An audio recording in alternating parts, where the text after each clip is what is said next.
Let's go to Morgan Griffith, who is on the Energy and Commerce Committee. They passed something pretty big the other day. He's also Republican Congressman, 9th District of Virginia. Congressman, good to have you with us.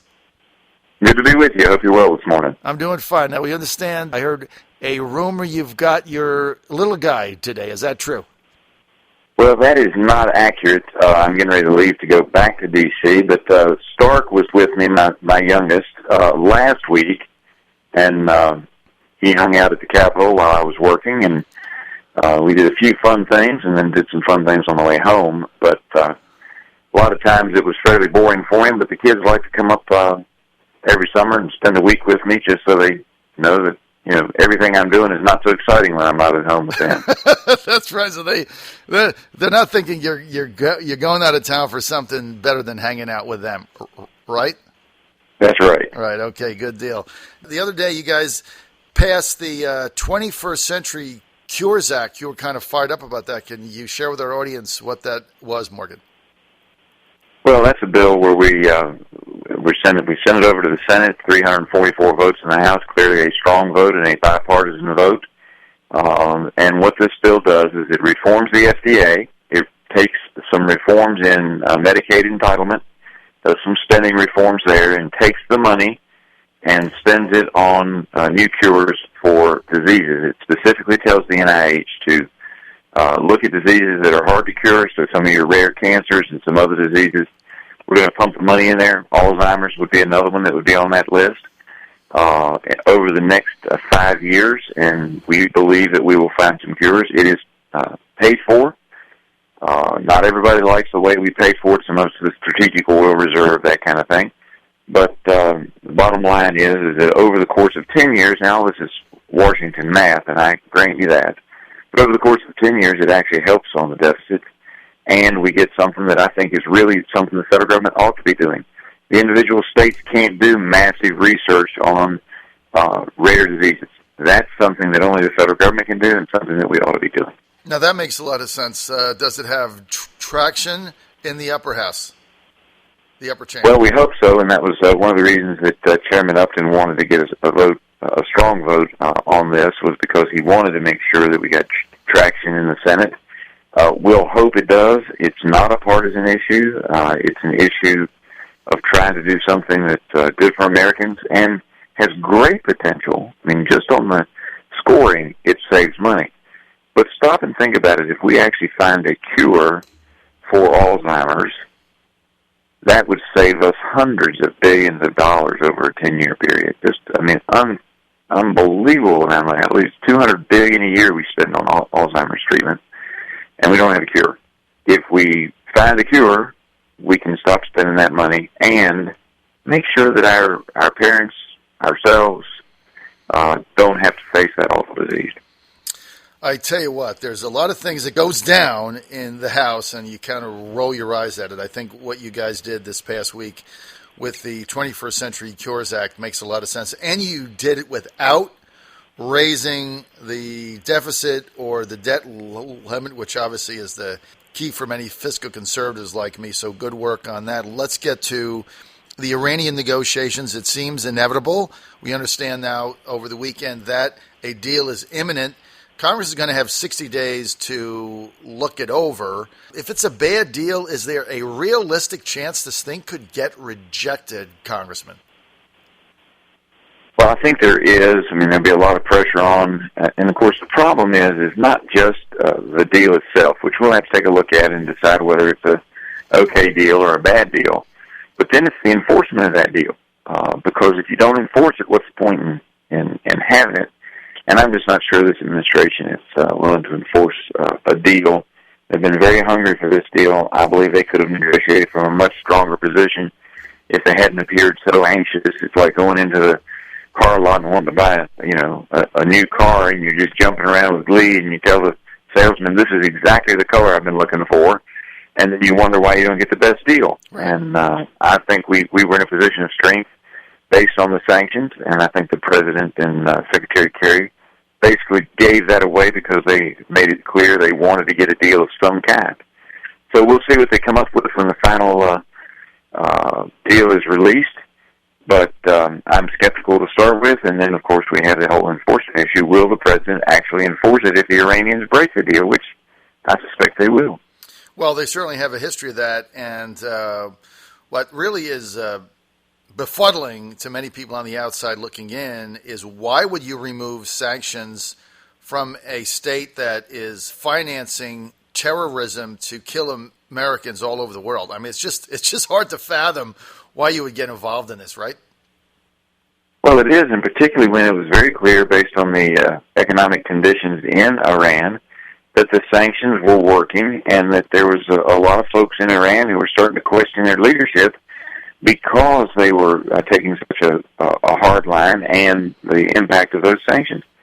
And so we're going to walk away from all that. It is hard to understand at this point if the president does come up with some kind of a framework, then we have to sit down and decide whether or not it's reasonable and then do the Reagan thing we can trust, although I'm very skeptical. But we have to make sure we can verify. We're with Congressman Morgan Griffith, Republican 9th District. That's the southwest side of Virginia. Congressman, let's go to the federal hack-in. The number of federal employees whose information was compromised, I mean, every day it gets worse. This is stunning. Mark Warner, your colleague in the upper chamber, Senator Virginia, when it became absolutely unglued over it Friday, he called for OMB Chief Catherine Archuleta to resign. She did that Friday afternoon. But just having somebody in charge of something resigning isn't the answer. What happened here?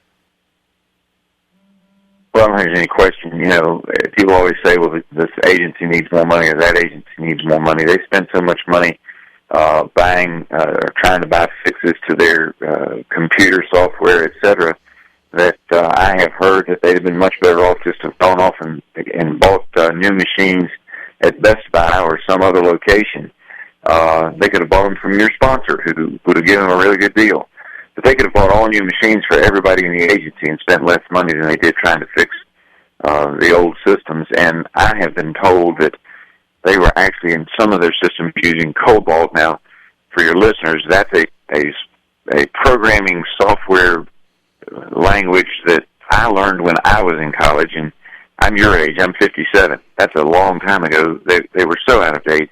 It really was very neglectful, and it wasn't just this administration. Let's be fair.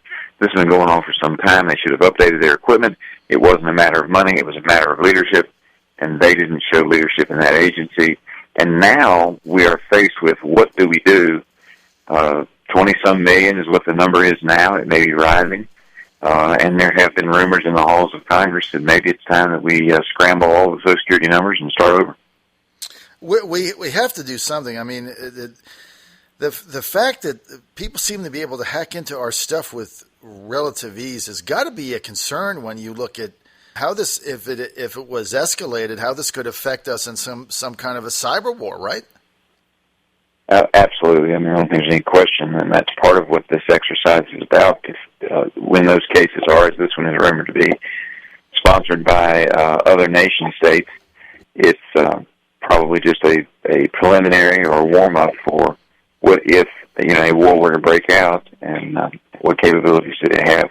We clearly have to toughen up, or we have to look at some other system. We're going to have to do something, right? I mean, it's just it's you look at this. You know that the North Koreans hacked into something. The Chinese are hacking into something. We can't even control our own federal employees.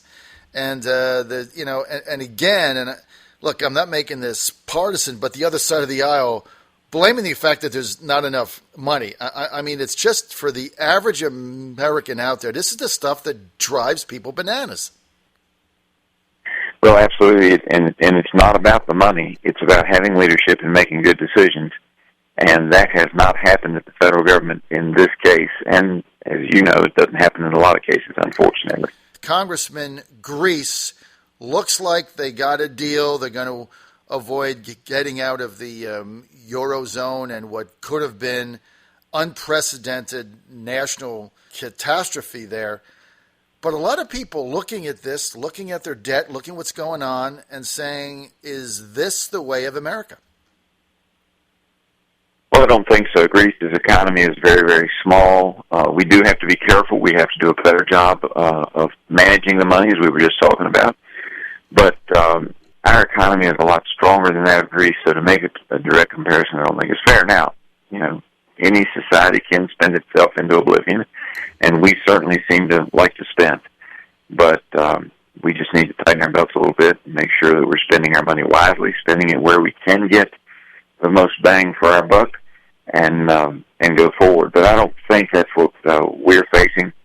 And Americans are very skilled at taking lemons and making lemonade. And so I think that the American economy will remain strong. Remember just a couple of years ago, they predicted that we were going to have natural gas shortages, and they were building facilities to import natural gas. Mm-hmm. Now they're reworking those facilities so we can export natural gas, because the American entrepreneur found a way to get in there and extract more natural gas out of the ground. That's a great thing, and it's a symbol of what America is all about. I think it will be fine in the end. That doesn't mean we don't have to be careful. That doesn't mean we don't have to spend better. It doesn't mean we don't have to elect leaders who understand that you don't spend money willy-nilly. Absolutely. Let's go to our Commonwealth of Puerto Rico. Billions of dollars in debt. They're going to default. They're trying to claim bankruptcy. Under the law, they're not able to do that. Is Congress going to turn around, give them a check on the taxpayers' backs to bail them out? I don't think we're going to do any kind of a bailout. Now, questions are circling in the halls. I've heard some conversations about perhaps allowing them to do a form of bankruptcy, or to work with their creditors and to cram down some of that debt and work on some things like that. But bailout is not being discussed. Allowing them to work something out with their creditors where their creditors don't get every dime of their money back, that is being discussed, but stay tuned. Okay, let's get to the Confederate flag. Final issue. House Minority Leader Nancy Pelosi putting together language to, ban Confederate flags and statues from, national grounds, etc. We got a movement now in Richmond to get rid of change the name of Jeff Davis Highway. In Memphis, remains of a famous Confederate general removed. They actually dug it up, moved his remain. What's the end game to all this here? Well, I don't know. Obviously, the difficulty that you have is that for many Americans, particularly those of African-American descent, the flag was used probably more aggressively in the early part of the 20th century than it was during the war between the states or shortly thereafter, as a symbol of hate. And lynchings took place with the flag being used. Of course, they also burned crosses. But, and so I understand that. At the same time, it is a matter of heritage. My ancestors fought under that flag. And so to try to go in and erase history is not right. And it just, when you say we're not going to allow the Confederate flag to be placed on the graves of soldiers who fought for that cause, who many of whom did not own slaves, I think they've gone a little too far with that. So there needs to be a conversation about it, but you have to take a look at it and look at what makes sense.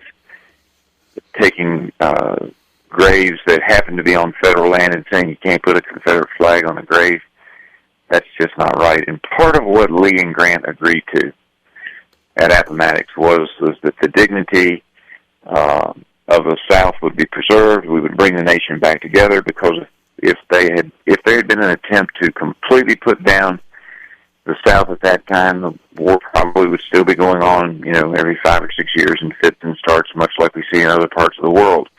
They wanted to bring the United States back together, and Lee set an example, Grant set an example, Lincoln set an example. When you take a look at all of that history, it was about us working together, even with our differences. And so I think we need to do that on this issue as well.